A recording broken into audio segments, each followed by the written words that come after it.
किसी भी देश में सरकार चलाने के लिए एवं व्यवस्था को बनाए रखने के लिए 3 चीज़ों की मुख्य रूप से आवश्यकता होती है।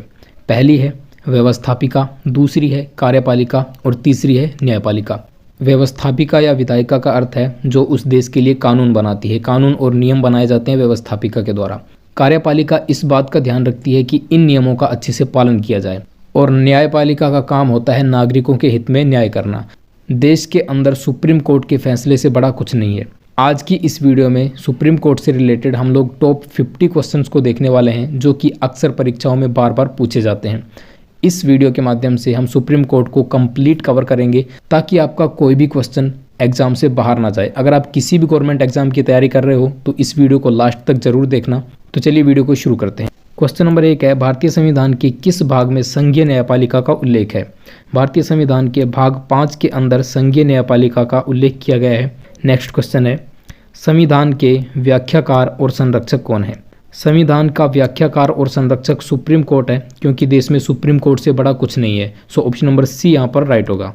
नेक्स्ट क्वेश्चन है, निम्नलिखित में से किसके अंतर्गत भारत में सर्वोच्च न्यायालय की स्थापना की गई? देखिए, सर्वोच्च न्यायालय की जो स्थापना है वो आज से बहुत टाइम पहले की जा चुकी है।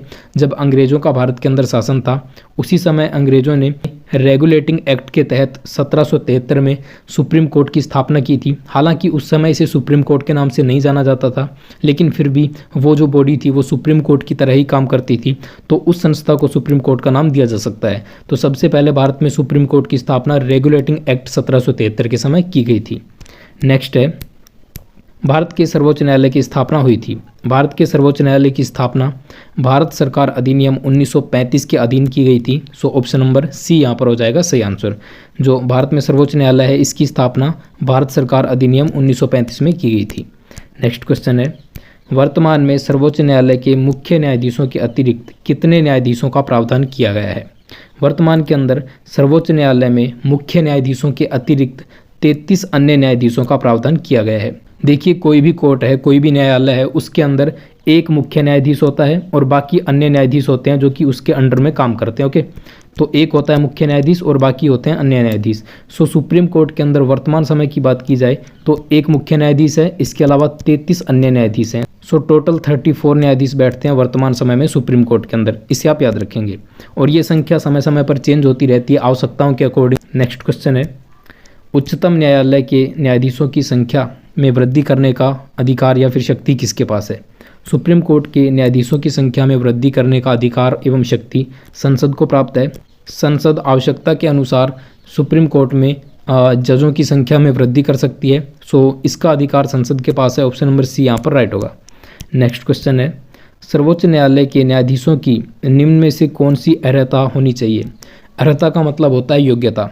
सो देखिए, वह किसी एक या अधिक उच्च न्यायालयों में लगातार कम से कम 5 वर्ष तक न्यायाधीश के रूप में कार्य कर चुका हो। इसका मतलब है वो किसी भी राज्य के हाई कोर्ट के अंदर कम से कम 5 वर्ष तक जज रह चुका हो, या फिर वह किसी भी हाई कोर्ट के अंदर 10 वर्ष तक अधिवक्ता अर्थात वकील रहा हो। या तो 5 वर्ष तक वो जज रहा हो या फिर 10 वर्ष तक वकील रहा हो। वह एक पारंगत विधिवेत्ता हो। अन्यथा अगर इन दोनों में से कोई भी शर्त पूरी नहीं होती है, अर्थात उसे कानून की अच्छी जानकारी होनी चाहिए, तभी वह सर्वोच्च न्यायालय का न्यायाधीश बन सकता है। तो अगर इन तीनों शर्तों में से कोई भी एक शर्त फुलफिल होती है तो वह व्यक्ति सुप्रीम कोर्ट का जज बनने की योग्यता रखता है। तो उपयुक्त में से कोई भी। नेक्स्ट क्वेश्चन है, सर्वोच्च न्यायालय के मुख्य न्यायाधीश की नियुक्ति कौन करता है? सर्वोच्च न्यायालय के मुख्य न्यायाधीश की नियुक्ति भारत के राष्ट्रपति जी द्वारा की जाती है। सो ऑप्शन नंबर डी यहाँ पर राइट होगा कि मुख्य न्यायाधीश अर्थात chief justice of India CJI की नियुक्ति भारत के राष्ट्रपति करते हैं। नेक्स्ट क्वेश्चन है, सर्वोच्च न्यायालय के अन्य न्यायाधीशों की नियुक्ति कौन करता है? सर्वोच्च न्यायालय के अन्य न्यायाधीशों की नियुक्ति भी राष्ट्रपति द्वारा की जाती है। ऑप्शन नंबर ए यहाँ पर हो जाएगा सही आंसर। नेक्स्ट क्वेश्चन है, भारत के कार्यवाहक मुख्य न्यायाधीश की नियुक्ति कौन करता है? यदि भारत के chief justice of India CJI अर्थात मुख्य न्यायाधीश किसी काम से कहीं बाहर चले जाते हैं या फिर उनका कार्यकाल कंप्लीट हो जाता है, पद खाली है, तो उस समय कार्यवाहक मुख्य न्यायाधीश की नियुक्ति की जाती है। सो कार्यवाहक मुख्य न्यायाधीश की नियुक्ति राष्ट्रपति द्वारा की जाती है। ऑप्शन नंबर सी यहाँ पर राइट आंसर होगा। चलिए दोस्तों, अगला क्वेश्चन देखते हैं। इस वीडियो के अंदर जितने भी क्वेश्चन लिए गए हैं सारे ही क्वेश्चन सेलेक्टेड और मोस्ट इंपॉर्टेंट हैं जो कि एग्जाम्स में बार बार पूछे जाते हैं। सो आप इस वीडियो को लास्ट तक जरूर देखिएगा और ऐसी ही वीडियोस के लिए चैनल को सब्सक्राइब करके नोटिफिकेशन बेल को ऑन कर लेना ताकि आपको लेटेस्ट वीडियोज़ के अपडेट्स मिल पाएँ। राष्ट्रपति सर्वोच्च न्यायालय के अन्य न्यायाधीशों की नियुक्ति निम्न में से किसके परामर्श से करते हैं? जब भी राष्ट्रपति सर्वोच्च न्यायालय के अन्य न्यायाधीशों की नियुक्ति करते हैं तो वो सर्वोच्च न्यायालय के मुख्य न्यायाधीश की सलाह लेते हैं। ओके, जब राष्ट्रपति सर्वोच्च न्यायालय के अन्य न्यायाधीशों की नियुक्ति करते हैं तो वो सर्वोच्च न्यायालय के मुख्य न्यायाधीश से सलाह लेंगे। ओके, जो सीजेआई हैं उनसे सलाह लेंगे। और जब सीजेआई की नियुक्ति की जाएगी, चीफ जस्टिस ऑफ इंडिया की नियुक्ति की जाएगी, उस समय ये 5 सीनियर मोस्ट जजों से सलाह लेते हैं जिसको कोलेजियम नाम से बोला जाता है। सो ऑप्शन नंबर ए यहाँ पर राइट होगा। नेक्स्ट क्वेश्चन है, सर्वोच्च न्यायालय में तदर्थ न्यायाधीशों की नियुक्ति किस देश की न्याय प्रणाली से प्रेरित है? सर्वोच्च न्यायालय के अंदर तदर्थ न्यायाधीशों की नियुक्ति की जाती है। तदर्थ न्यायाधीशों का मतलब है जब भी न्यायालयों के अंदर जजों की संख्या कम पड़ जाती है, किसी भी मुकदमे की कार्यवाही के लिए जजों की संख्या 1/10 होना जरूरी है। ये गणपूर्ति है न्यायालय की कार्यवाही के लिए। तो यदि 1/10 जज, वर्तमान में 34 जज होते हैं सुप्रीम कोर्ट के अंदर, 1/10 की बात करें तो 3.4 मतलब 4 जज होना जरूरी है। अगर किसी वजह से सुप्रीम कोर्ट के अंदर 4 जज कंप्लीट नहीं हो पा रहे हैं तो उस दिन उसकी कार्यवाही की जाए, इसके लिए सर्वोच्च न्यायालय में तदर्थ न्यायाधीशों की नियुक्ति की जाती है और ये की जाती है राष्ट्रपति जी द्वारा। और ये जो प्रणाली है ये फ्रांस के संविधान से ली गई है। ऑप्शन नंबर डी यहाँ पर राइट होगा। नेक्स्ट क्वेश्चन है, भारतीय संविधान में तदर्थ न्यायाधीशों की नियुक्ति का प्रावधान है। भारतीय संविधान के अंदर तदर्थ न्यायाधीशों की नियुक्ति जो है वो सर्वोच्च न्यायालय में भी की जाती है, उच्च न्यायालय में भी की जाती है, जनपद एवं सत्र न्यायालयों के अंदर भी की जाती है। सो राइट आंसर होगा इनमें से सभी। जब न्यायालय के अंदर जजों की संख्या गणपूर्ति से भी कम रह जाती है उस समय तदर्थ न्यायाधीशों की नियुक्ति की जा सकती है। तो ये सभी न्यायालयों के अंदर होता है, चाहे वो सुप्रीम कोर्ट हो, चाहे किसी राज्य का हाई कोर्ट हो, या फिर डिस्ट्रिक्ट कोर्ट, या फिर अन्य जनपद न्यायालय हो। सो राइट आंसर होगा ऑप्शन नंबर डी, इनमें से सभी। चलिए दोस्तों अगला क्वेश्चन देखते हैं। सर्वोच्च न्यायालय में तदर्थ न्यायाधीश की नियुक्ति होती है जब? सर्वोच्च न्यायालय में तदर्थ न्यायाधीश की नियुक्ति कब की जाती है? ये मैं आपको अभी बता चुका हूँ कि न्यायालय के किसी सत्र के लिए न्यायाधीशों का कोरम या फिर गणपूर्ति नहीं होती है तो उस समय तदर्थ न्यायाधीशों की जो नियुक्ति है वो की जाती है। ऑप्शन नंबर डी यहाँ पर सही होगा। नेक्स्ट है, सर्वोच्च न्यायालय में तदर्थ न्यायाधीशों की नियुक्ति कौन कर सकता है? तो यहाँ पर राइट आंसर होगा सुप्रीम कोर्ट के अंदर तदर्थ न्यायाधीशों की जो नियुक्ति है वो सर्वोच्च न्यायालय के मुख्य न्यायाधीश की परामर्श द्वारा राष्ट्रपति करते हैं। नेक्स्ट क्वेश्चन है, उच्चतम न्यायालय के न्यायाधीशों की सेवानिवृत्ति आयु कितनी है? अर्थात सुप्रीम कोर्ट के जो जज होते हैं वो कितनी आयु तक अपने पद पर बने रह सकते हैं? वो 65 वर्ष की आयु तक अधिकतम कार्यभार संभाल सकते हैं। सो राइट आंसर होगा ऑप्शन नंबर ए। अगला क्वेश्चन है, सर्वोच्च न्यायालय के न्यायाधीशों को उसके पद से केवल किन प्रमाणित आधारों पर हटाया जा सकता है? सर्वोच्च न्यायालय के न्यायाधीशों को भी उनके पद से हटाया जा सकता है यदि वो कदाचार करते हैं। कदाचार का मतलब है कि उनका बिहेवियर ठीक नहीं है और असमर्थता, वो मेंटली डिस्टर्ब हो जाते हैं या फिर उनको कोई प्रॉब्लम हो जाती है मानसिक तौर पर, तब भी उनको हटाया जा सकता है। तो इन दोनों आधारों पर सर्वोच्च न्यायालय के न्यायाधीशों को हटाया जा सकता है। राइट आंसर होगा उपयुक्त दोनों। नेक्स्ट क्वेश्चन है, सर्वोच्च न्यायालय के न्यायाधीश को कदाचार और असमर्थता के प्रमाणित आधारों पर संसद के किस महाभियोग का प्रस्ताव पारित कर सकती है? यदि सर्वोच्च न्यायालय के किसी न्यायाधीश को हटाया जाना है तो इसके लिए संसद के दोनों सदनों द्वारा अलग अलग कुल सदस्यों की संख्या का बहुमत, ठीक है, अलग अलग कुल सदस्यों की संख्या का बहुमत लिया जाएगा तथा उपस्थित एवं मतदान करने वालों का मतलब है कि संसद के अंदर ऐसे सदस्य जो राष्ट्रपति द्वारा मनोनीत किए गए हैं उनको सम्मिलित नहीं किया जाएगा। तो इन सदस्यों के 2/3 बहुमत अर्थात 2/3 मतों द्वारा, विशेष बहुमत द्वारा अगर प्रस्ताव पारित हो जाता है तब महाभियोग की प्रक्रिया द्वारा सर्वोच्च न्यायालय के न्यायाधीशों को हटाया जा सकता है। सो ऑप्शन नंबर सी यहाँ पर राइट होगा। उम्मीद करता हूँ आपको ये क्वेश्चन अच्छे से समझ में आ रहे होंगे। अगला क्वेश्चन है, सर्वोच्च न्यायालय के न्यायाधीश के विरुद्ध महाभियोग का प्रस्ताव पारित हो जाने पर पदच्युति अर्थात पद से हटाने का आदेश कौन जारी कर सकता है? यदि सर्वोच्च न्यायालय के न्यायाधीश पर महाभियोग द्वारा जो प्रस्ताव लाया गया है वो पारित हो जाता है तब उनको पद से हटाने का जो आदेश है वो राष्ट्रपति जी देते हैं। सो ऑप्शन नंबर बी यहाँ पर सही आंसर होगा। अगला क्वेश्चन है, सर्वोच्च न्यायालय के किस न्यायाधीश के विरुद्ध 11 मई 1993 को लोकसभा में लाया गया महाभियोग प्रस्ताव असफल रहा? दोस्तों यहाँ पर एक चीज़ याद रखना कि आज तक सुप्रीम कोर्ट का कोई भी जज महाभियोग द्वारा नहीं हटाया गया है। केवल एक ऐसा न्यायाधीश है जिसके खिलाफ 1993 में 11 मई 1993 में लोकसभा के अंदर महाभियोग प्रस्ताव लाया गया था, लेकिन उनको भी फिर हटाया नहीं गया क्योंकि वो प्रस्ताव पारित नहीं हुआ था। सो वो एकमात्र जज थे न्यायमूर्ति V Ramaswami. So option number C यहाँ पर राइट आंसर होगा, इसे आपको याद रखना है। नेक्स्ट क्वेश्चन है, सर्वोच्च न्यायालय के मुख्य न्यायाधीश को प्रति माह कितना वेतन मिलता है? सर्वोच्च न्यायालय के मुख्य न्यायाधीश को वर्तमान समय में 2,80,000 रुपये वेतन दिया जाता है प्रति माह। अगला क्वेश्चन है, सर्वोच्च न्यायालय के अन्य न्यायाधीशों को प्रति माह कितना वेतन मिलता है? सर्वोच्च न्यायालय के जो 33 अन्य न्यायाधीश हैं उनको प्रति माह 2.5 लाख रुपये अर्थात 2,50,000 रुपये प्रति माह वेतन दिया जाता है। सो ऑप्शन नंबर बी यहाँ पर राइट आंसर होगा। नेक्स्ट है, जब राष्ट्रपति और उपराष्ट्रपति दोनों के पद खाली हों तब उनके काम कौन करेगा? जब राष्ट्रपति एवं उपराष्ट्रपति दोनों के पद किसी वजह से खाली होते हैं तब उनके स्थान पर भारत के मुख्य न्यायाधीश कार्य करते हैं अर्थात chief justice of India CJI काम करते हैं। सो ऑप्शन नंबर सी यहाँ पर राइट होगा। नेक्स्ट क्वेश्चन है, निम्नलिखित में से भारत के किस मुख्य न्यायाधीश ने राष्ट्रपति के रूप में काम किया? सो ऐसे कौन से CJI हैं जिन्होंने राष्ट्रपति के रूप में काम किया था? सो इसका राइट आंसर होगा justice M Hidayatullah. CJI justice M Hidayatullah ने राष्ट्रपति के रूप में भी काम किया था। नेक्स्ट क्वेश्चन है, सेवानिवृत्ति के पश्चात सर्वोच्च न्यायालय के न्यायाधीश वकालत कर सकते हैं? सेवानिवृत्ति अर्थात पद से हट जाने के बाद सर्वोच्च न्यायालय के न्यायाधीश जो हैं वो कहीं पर भी वकालत नहीं कर सकते, किसी भी न्यायालय में नहीं। ओके, ना तो हाई कोर्ट के अंदर ना ही किसी डिस्ट्रिक्ट कोर्ट के अंदर। नेक्स्ट क्वेश्चन है, सर्वोच्च न्यायालय के अधिकार क्षेत्र में वृद्धि करने का अधिकार किसे प्राप्त है? सर्वोच्च न्यायालय के अधिकार क्षेत्र को बढ़ाने का अधिकार संसद के पास है। सो ऑप्शन नंबर सी यहाँ पर राइट आंसर होगा। अगला क्वेश्चन है, सर्वोच्च न्यायालय के न्यायिक कामकाज के लिए किस भाषा का प्रयोग किया जाता है? वेरी वेरी इंपॉर्टेंट है ये क्वेश्चन। सर्वोच्च न्यायालय के अंदर जितने भी कामकाज किए जाते हैं उनके लिए सिर्फ और सिर्फ अंग्रेजी भाषा का इस्तेमाल किया जाता है। ओके, यहाँ पर इमोशनल होकर हिंदी मत लगा देना, यहाँ पर सिर्फ और सिर्फ अंग्रेजी भाषा का इस्तेमाल किया जाता है। तो ऑप्शन नंबर बी यहाँ पर राइट आंसर होगा। नेक्स्ट है, भारत में न्यायपालिका है। भारत के अंदर जो न्यायपालिका है वो स्वतंत्र है, ना तो वो संसद के अधीन है, ना ही राष्ट्रपति के और ना ही प्रधानमंत्री के। भारत में जो न्यायपालिका है वो एक स्वतंत्र बॉडी है, वो अपने सिद्धांतों पर काम करती है। नेक्स्ट क्वेश्चन है, भारत में न्यायपालिका का स्वरूप। भारत के अंदर न्यायपालिका का स्वरूप एकीकृत है। एकीकृत है का मतलब है कि इसकी शक्तियाँ जो हैं वो बंटी हुई नहीं है। ऐसा नहीं है कि जो सुप्रीम कोर्ट है उसके अंडर में हाई कोर्ट काम करते हैं, हाई कोर्ट अपना अलग तरीके से काम करता है, डिस्ट्रिक्ट कोर्ट अपना अलग तरीके से काम करता है और सुप्रीम कोर्ट अपना अलग तरीके से काम करता है। ये सभी अपने काम करने के लिए स्वतंत्र होते हैं।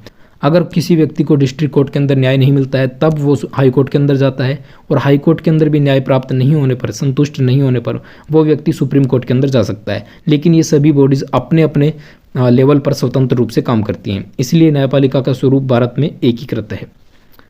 नेक्स्ट क्वेश्चन है, राष्ट्रपति और उपराष्ट्रपति के निर्वाचन में विवादों के मामले को किसको प्रस्तुत किया जाता है? यदि राष्ट्रपति और उपराष्ट्रपति के निर्वाचन में कोई विवाद हो जाता है तो ऐसे मामलों को डायरेक्ट रूप से भारत के उच्चतम न्यायालय के अंदर पेश किया जाता है। सो ऑप्शन नंबर सी यहाँ पर सही आंसर हो जाएगा। अगला क्वेश्चन है, राष्ट्रपति और उपराष्ट्रपति से संबंधित चुनावी विवादों को सुलझाने का अधिकार उच्चतम न्यायालय को है अर्थात सुप्रीम कोर्ट को है। यह उसका एक मौलिक अधिकार है। ओके, यह इसका मौलिक अधिकार है कि राष्ट्रपति और उपराष्ट्रपति के चुनाव से संबंधित मामलों को सुलझाया जाएगा। मौलिक अधिकार का मतलब है कि राष्ट्रपति एवं उपराष्ट्रपति से संबंधित जो चुनावी विवाद हैं वो किसी हाई कोर्ट के अंदर नहीं ले जा सकते, ना ही किसी डिस्ट्रिक्ट कोर्ट के अंदर ले जाए जा सकते हैं। इनको केवल और केवल सुप्रीम कोर्ट के अंदर ही सुलझाया जाएगा, इसलिए ये इसका मौलिक अधिकार हो जाता है। नेक्स्ट क्वेश्चन है, राष्ट्रपति कानूनी मामलों में किससे परामर्श ले सकता है? राष्ट्रपति किसी भी कानूनी मामले में सुप्रीम कोर्ट से सलाह ले सकता है। ओके, सुप्रीम कोर्ट से सलाह ली जा सकती है राष्ट्रपति जी द्वारा, लेकिन ऐसा नहीं है कि सुप्रीम कोर्ट उस सलाह को देने के लिए बाध्य है। सुप्रीम कोर्ट मना भी कर सकता है सलाह देने से, और अगर सुप्रीम कोर्ट सलाह दे देता है तो राष्ट्रपति इसे मानने के लिए भी बाध्य नहीं है। अगर सुप्रीम कोर्ट सलाह दे भी देता है तो राष्ट्रपति जरूरी नहीं है कि उस सलाह को माने, केवल राष्ट्रपति उससे परामर्श ले सकते हैं सुप्रीम कोर्ट से। अगर मैं आपको एग्जाम्पल के लिए बताऊं तो 1993 के अंदर उस समय राष्ट्रपति थे डॉक्टर शंकर दयाल शर्मा, उन्होंने बाबरी मस्जिद और राम जन्मभूमि से संबंधित मामले पर सुप्रीम कोर्ट से सलाह मांगी थी, लेकिन सुप्रीम कोर्ट ने सलाह देने से मना कर दिया था। सो सुप्रीम कोर्ट सलाह दे भी सकते हैं और नहीं भी। अगर सलाह दे देते हैं तो राष्ट्रपति इस सलाह को मानने के लिए बाध्य नहीं है। ऐसा नहीं है कि अगर सुप्रीम कोर्ट ने उस मामले पर कोई सलाह दे दी है तो राष्ट्रपति उसे मानेंगे ही मानेंगे। अगर राष्ट्रपति को सही लगेगा तो वो उस सलाह को मानेंगे, अन्यथा वो उस सलाह को नहीं मानेंगे। तो इसके लिए बाध्य नहीं है। नेक्स्ट क्वेश्चन है, उच्चतम न्यायालय को परामर्शदात्री बनाया गया है। उच्चतम न्यायालय परामर्श दे सकता है राष्ट्रपति को। इसकी चर्चा आर्टिकल नंबर 143 के अंदर की गई है। सो राइट आंसर होगा ऑप्शन नंबर सी। अगला क्वेश्चन है, न्यायिक पुनरावलोकन का अधिकार किसे है? न्यायिक पुनरावलोकन का अधिकार सुप्रीम कोर्ट के पास है। सुप्रीम कोर्ट किसी भी मामले पर न्यायिक पुनरावलोकन कर सकते हैं। अगर कोई निर्णय जिससे किसी व्यक्ति के अधिकारों का हनन हो रहा है, नागरिकों के अधिकारों का हनन हो रहा है, तो उस मामले पर सुप्रीम कोर्ट न्यायिक पुनरावलोकन का उपयोग कर सकते हैं और उस मामले को निरस्त किया जा सकता है। नेक्स्ट क्वेश्चन है, न्यायिक पुनरावलोकन का अर्थ है कि सर्वोच्च न्यायालय द्वारा, न्यायिक पुनरावलोकन का अर्थ होता है कि सर्वोच्च न्यायालय किसी भी राज्य के कानून को अवैध घोषित कर सकता है। अगर किसी राज्य द्वारा ऐसे कानून या नियम को लाया गया है जिससे उस राज्य के नागरिकों के मौलिक अधिकारों का हनन होता है, तब सुप्रीम कोर्ट न्यायिक पुनरावलोकन के आधार पर उस राज्य के कानूनों को अवैध घोषित कर सकता है। तो राइट आंसर होगा option number D. Next question है, न्यायिक पुनरावलोकन में न्यायालय को निम्नलिखित अधिकार प्राप्त हैं। तो न्यायिक पुनरावलोकन के अंदर देखिए न्यायालय को कौन कौन से अधिकार प्राप्त हैं। सो न्यायिक पुनरावलोकन के अंदर न्यायालय को ये अधिकार प्राप्त है कि यदि कोई कानून या आदेश संविधान के विपरीत है तो उसे असंवैधानिक घोषित किया जा सकता है। अर्थात कोई भी जो कानून या नियम है वो संविधान के विपरीत नहीं जाना चाहिए। नेक्स्ट क्वेश्चन है, केंद्र और राज्यों के विवादों का समाधान करना सर्वोच्च न्यायालय के किस क्षेत्राधिकार के अंदर आता है? केंद्र और राज्यों के बीच में कोई विवाद हो जाता है तो उसे सुप्रीम कोर्ट के अंदर लाया जाता है। इसलिए ये जो क्षेत्राधिकार है ये होता है उसका प्रारंभिक क्षेत्राधिकार। प्रारंभिक क्षेत्राधिकार का मतलब हुआ कि केंद्र और राज्यों से संबंधित विवाद जो हैं वो केवल और केवल सुप्रीम कोर्ट में सुलझाए जा सकते हैं। सो इसलिए ये इसका प्रारंभिक अधिकार है। केंद्र और राज्यों के बीच विवाद को ना तो हाई कोर्ट के अंदर और ना ही डिस्ट्रिक्ट कोर्ट के अंदर लाया जा सकता है। इनको केवल और केवल सुप्रीम कोर्ट में ही सुलझाया जा सकता है। इसलिए केंद्र और राज्यों के बीच जो विवाद होते हैं इनको प्रारंभिक क्षेत्राधिकार के अंदर रखा गया है। नेक्स्ट क्वेश्चन है, निम्नलिखित में से किस मामले को उच्च न्यायालय में प्रत्यक्ष रूप से दाखिल नहीं किया जा सकता? देखिए, दो या दो से अधिक राज्यों के बीच विवाद, दो या दो से अधिक राज्यों के बीच जो विवाद होता है वो डायरेक्ट रूप से सुप्रीम कोर्ट के अंदर जाता है। सो इसको हाई कोर्ट के अंदर नहीं लेकर जाया जा सकता। मूल अधिकारों के अतिक्रमण के विरुद्ध मामला, मूल अधिकारों के अतिक्रमण से संबंधित मामला राज्य के कोर्ट में भी जा सकता है और सुप्रीम कोर्ट में भी जा सकता है। तो ये तो नहीं होना चाहिए। किसी व्यक्ति की संपत्ति दूसरे द्वारा बलपूर्वक अधिकृत होने से, सो ये भी गलत है। सो ऐसा एकमात्र मामला है जो कि हाई कोर्ट के अंदर नहीं ले जाया जा सकता, वो है राज्यों के बीच विवाद। ठीक है, दो या दो से अधिक राज्यों के बीच जो विवाद है या फिर केंद्र और राज्यों के बीच जो विवाद है वो केवल और केवल सुप्रीम कोर्ट के अंदर ले जाया जा सकता है, ना कि किसी हाई कोर्ट के अंदर। सो ऑप्शन नंबर ए यहाँ पर सही आंसर होगा। नेक्स्ट है क्वेश्चन नंबर 39। इस वीडियो के अंदर हम लोग टोटल 50 क्वेश्चंस को लेकर आए हैं जिसमें आपका सुप्रीम कोर्ट टॉपिक जो है ये कंप्लीट कवर हो जाएगा। सो नेक्स्ट देखते हैं क्वेश्चन नंबर 39। जनहित याचिका दायर की जा सकती है। जनहित याचिका उच्च न्यायालय एवं सर्वोच्च न्यायालय दोनों के अंदर दायर की जा सकती है। ओके, हाई कोर्ट के अंदर भी और सुप्रीम कोर्ट के अंदर भी, दोनों में जनहित याचिका लाई जा सकती है। राइट आंसर होगा उपयुक्त दोनों। नेक्स्ट है क्वेश्चन नंबर 40। सर्वोच्च न्यायालय कौन सा प्रलेख जारी नहीं कर सकता? प्रलेख का मतलब होता है रिट। सर्वोच्च न्यायालय द्वारा 5 प्रकार की रिट जारी की जाती हैं और हाई कोर्ट भी 5 प्रकार की रिट जारी कर सकता है। रिट उस समय जारी की जाती हैं जब मूल अधिकारों का उल्लंघन होता है। सो देखिए, सर्वोच्च न्यायालय इनमें से बंदी प्रत्यक्षीकरण रिट को भी जारी करता है, प्रतिषेध रिट को भी जारी करता है, परमादेश रिट को भी जारी करता है। इसके अलावा उत्प्रेषण रिट और अधिकार परीक्षा रिट भी सुप्रीम कोर्ट और हाई कोर्ट द्वारा जारी की जाती है। लेकिन निषेधाज्ञा ऐसी कोई भी रिट सुप्रीम कोर्ट या हाई कोर्ट के द्वारा जारी नहीं की जाती। नेक्स्ट क्वेश्चन है,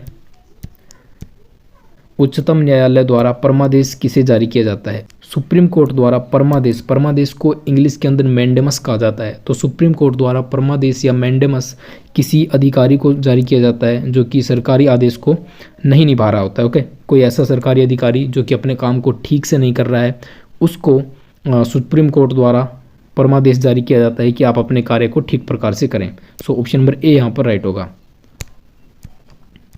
नेक्स्ट क्वेश्चन है, निम्नलिखित में से किस मुकदमे में भारतीय सर्वोच्च न्यायालय ने सर्वप्रथम संविधान के मौलिक लक्षण का सिद्धांत प्रतिपादित किया? अर्थात ऐसा कौन सा मामला था जिसमें सुप्रीम कोर्ट ने ये आदेश दिया था कि संविधान के मूल ढांचे को किसी भी प्रकार से क्षति नहीं होनी चाहिए? राइट आंसर होगा गोलकनाथ बनाम Punjab case. Option number A यहाँ पर सही आंसर होगा। अगला क्वेश्चन है, राष्ट्रीय मानवाधिकार आयोग के अधिनियम 1993 के अनुसार निम्नलिखित में से कौन इस आयोग का अध्यक्ष बन सकता है? वेरी वेरी मोस्ट इंपॉर्टेंट है ये क्वेश्चन कि राष्ट्रीय मानवाधिकार आयोग का अध्यक्ष सिर्फ और सिर्फ वो व्यक्ति बन सकता है जो कि सुप्रीम कोर्ट से जज के रूप में सेवानिवृत्त हो चुका है। ओके, इसका राइट आंसर होगा केवल भारत के सेवानिवृत्त मुख्य न्यायमूर्ति। ओके, मुख्य न्यायाधीश जो कि सुप्रीम कोर्ट से सेवानिवृत्त हो सकते हैं, केवल वही राष्ट्रीय मानवाधिकार आयोग के अध्यक्ष बन सकते हैं। नेक्स्ट क्वेश्चन है, किस वाद में सर्वोच्च न्यायालय ने कहा था कि संसद को मूल अधिकार में संशोधन करने की शक्ति प्राप्त है पर वह संविधान के मूल ढांचे में संशोधन नहीं कर सकती?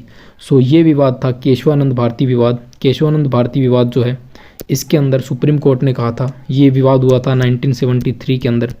इस विवाद में सुप्रीम कोर्ट ने कहा था कि मूल अधिकारों के अंदर भी संशोधन किया जा सकता है लेकिन इससे संविधान के मूल ढांचे के अंदर कोई भी क्षति नहीं होनी चाहिए, मूल ढांचा वैसा का वैसा रहना चाहिए। सो राइट आंसर होगा Kesavananda Bharati case. Next question है, सर्वोच्च न्यायालय के प्रथम मुख्य न्यायमूर्ति कौन थे? सर्वोच्च न्यायालय के प्रथम मुख्य न्यायाधीश थे हीरालाल जी कानिया। वेरी वेरी इंपॉर्टेंट है क्वेश्चन, काफ़ी बार रेलवे और एसएससी के एग्जाम्स में पूछा गया है। अगला क्वेश्चन है, सर्वोच्च न्यायालय के मुख्य न्यायाधीश के पद पर सर्वाधिक लंबी अवधि तक कौन रहा? सर्वोच्च न्यायालय में मुख्य न्यायाधीश सीजेआई के रूप में सबसे लंबी अवधि तक अब तक काम करने वाले व्यक्ति रहे हैं न्यायाधीश Y Chandrachud. Option number D यहाँ पर सही आंसर होगा। और देखिए इनका कार्यकाल कितना था। न्यायमूर्ति वाई चंद्रचूड़ सबसे लंबे समय तक सुप्रीम कोर्ट के मुख्य न्यायाधीश थे जो कि फरवरी 1978 से लेकर और जुलाई 1985 तक मुख्य न्यायाधीश रहे। इन्होंने टोटल 2696 दिनों तक अपने पद को संभाला। सो राइट आंसर होगा 2696 दिन वाई चंद्रचूड़। नेक्स्ट क्वेश्चन है, सर्वोच्च न्यायालय के मुख्य न्यायाधीश के पद पर सबसे कम समय तक कौन आसीन रहा? सर्वोच्च न्यायालय के मुख्य न्यायाधीश सीजेआई के रूप में सबसे कम समय तक रहे थे कमल नारायण सिंह जो कि मात्र 17 दिनों तक जज रहे थे सुप्रीम कोर्ट के। ठीक है, मुख्य न्यायाधीश रहे थे।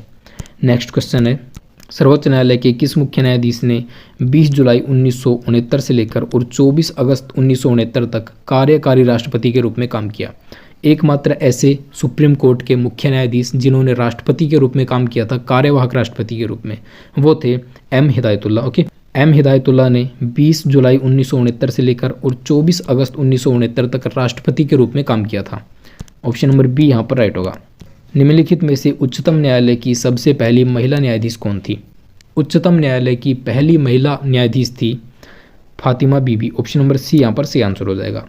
और एक बात याद रखना, आज तक कोई भी महिला सुप्रीम कोर्ट की सीजेआई के रूप में काम नहीं की है। ओके, किसी भी महिला ने सुप्रीम कोर्ट की मुख्य न्यायाधीश के रूप में काम नहीं किया है। नेक्स्ट क्वेश्चन है, निम्नलिखित में से किसके मामले उच्च न्यायालय व उच्चतम न्यायालय दोनों की अधिकारिता में आते हैं? केंद्र और राज्यों के बीच विवाद जो है ये केवल सुप्रीम कोर्ट में आता है। राज्यों के परस्पर विवाद भी केवल और केवल सुप्रीम कोर्ट में जाते हैं। सो इसका राइट आंसर होगा मूल अधिकारों का संरक्षण। मूल अधिकारों का संरक्षण जो है वो सुप्रीम कोर्ट और हाई कोर्ट दोनों द्वारा किया जाता है। नेक्स्ट क्वेश्चन है, कौन सा अनुच्छेद सर्वोच्च न्यायालय को अभिलेख न्यायालय का स्थान प्रदान करता है? सबसे पहले आपके मन में क्वेश्चन आएगा कि अभिलेख न्यायालय क्या है। सुप्रीम कोर्ट के किसी भी फैसले को जब हम किसी अन्य मुकदमे के अंदर, किसी अन्य मामले के अंदर, किसी अन्य केस के अंदर उदाहरण के रूप में पेश कर सकें तो उसे हम लोग अभिलेख न्यायालय बोलते हैं। तो सुप्रीम कोर्ट को अभिलेख न्यायालय के रूप में भी प्रस्तुत किया जा सकता है, ऐसा कहा गया है आर्टिकल नंबर 129 के अंदर। नेक्स्ट क्वेश्चन है, भारत के उच्चतम न्यायालय को, भारत के सुप्रीम कोर्ट को प्रारंभिक, अपीलीय और परामर्शदात्री क्षेत्राधिकार प्राप्त हैं। प्रारंभिक मामले तो वो होते हैं जो कि केवल और केवल सुप्रीम कोर्ट में सुलझाए जा सकते हैं। अपीलीय मामले वो होते हैं जैसे कोई व्यक्ति डिस्ट्रिक्ट कोर्ट में जाने के बाद हाई कोर्ट में जाता है, अगर वो हाई कोर्ट में जाकर भी संतुष्ट नहीं है तब वो सुप्रीम कोर्ट के अंदर जा सकता है, सुप्रीम कोर्ट के अंदर अपील कर सकता है। तो ये अपीलीय मामले हो गए। इसके अलावा परामर्शदात्री क्षेत्राधिकार, राष्ट्रपति जी जो हैं वो सुप्रीम कोर्ट से किसी मामले पर सलाह मांग सकते हैं। सो ये होता है परामर्शदात्री क्षेत्राधिकार। सो सुप्रीम कोर्ट के अंदर तीनों प्रकार के क्षेत्राधिकार शामिल हैं, प्रारंभिक भी, अपीलीय भी और परामर्शदात्री क्षेत्राधिकार भी। सो दोस्तों उम्मीद करता हूँ आपको ये सारे क्वेश्चन अच्छे से समझ में आए होंगे और आज की इस वीडियो में हमने सुप्रीम कोर्ट को कम्प्लीटली कवर किया है। अगर आपने वीडियो को कंप्लीट देखा है, अच्छे से देखा है, तो आपका कोई भी क्वेश्चन एग्जाम के अंदर इस वीडियो से बाहर नहीं जाएगा। आज के लिए इतना ही, मिलेंगे नेक्स्ट वीडियो में, तब तक के लिए वंदे मातरम, जय हिंद एंड बाय।